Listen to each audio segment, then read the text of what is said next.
السلام علیکم. وعلیکم السلام. ډاکټر صاحب محترم صحت ښه دی؟ مجازونه وای څنګه یې؟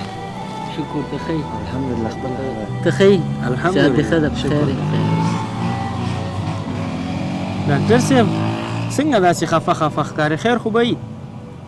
والله خفه ځکه یم چې ستړی سومانه د کلینیک نه کور ته رالمه نو هغه کشره لور مې ناسته وه ژړلې. مل ولې ژاړې؟ وایي چې پوهنتون ته تللی وم او پوهنتونونه یې راباندې بند کړل، کورسونه یې راباندې بند کړل، مکتبونه یې راباندې بند کړل. نو زه حیران دې ته یم چې دې تعلیم نه ولې د دې خلکو توره تېښته ده.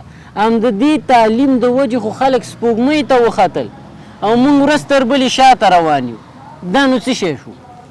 بس ډاکټر صاحب موږ ټول افغانان بې اتفاقه یو. د په حق خبره په یو کس کېږي نه او موږ ټول سره یو ځای کېږو نه.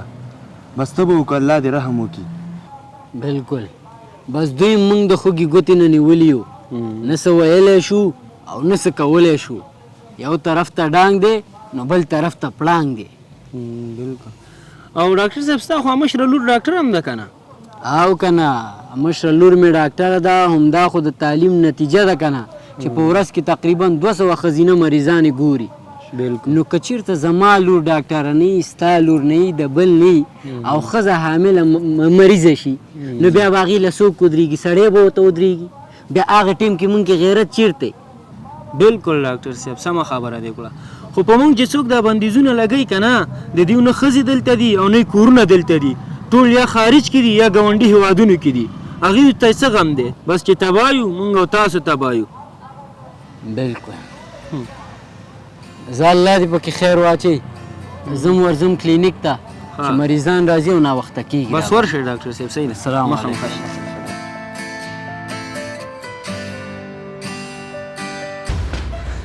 څوک شته؟ څوک شته؟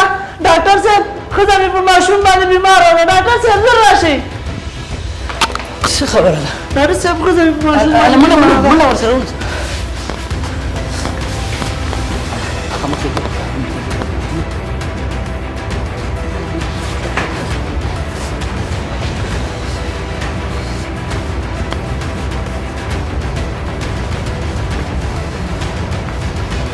دنه ویسه دنه ویسه.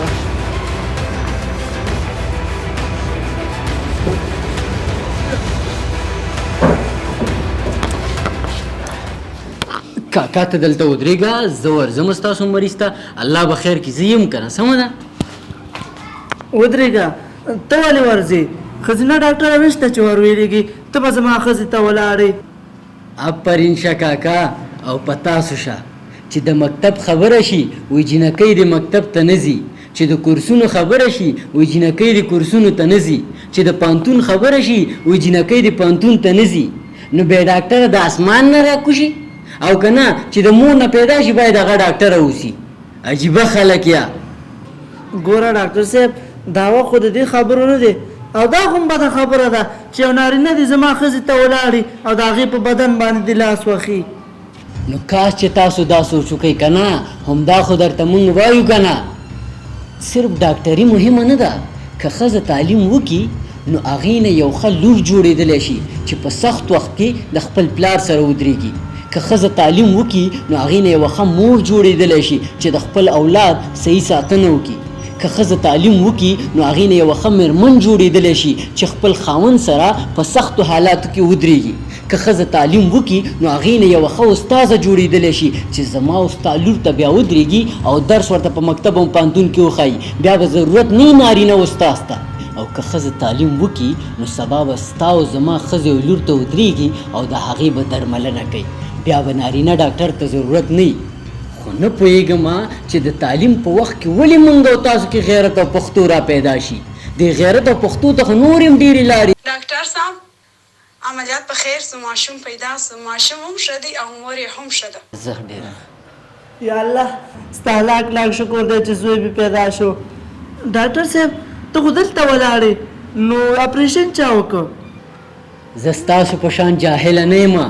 ما مې په لورګانو تعلیم کړی دی او ډاکټره مې ترې جوړه کړې ده. ځکه نن د الله پر مرسته په سلګونو مریضانو ته تداوي کوي. بس ډاکټر صاحب ولې مې خجالته کوي زه او زما په شمول چې څومره نفر د تعلیم مخنیوی کوي هغې د سراسر زیاتی کوي هم د ملت سره او هم زموږ وطن سره بس سمه ده زه ته ورتلی شي ماشوم ته دی کاش چې تاسو هم موږ ته لږ د اولادونو په نظر وګورئ او په موږ لږ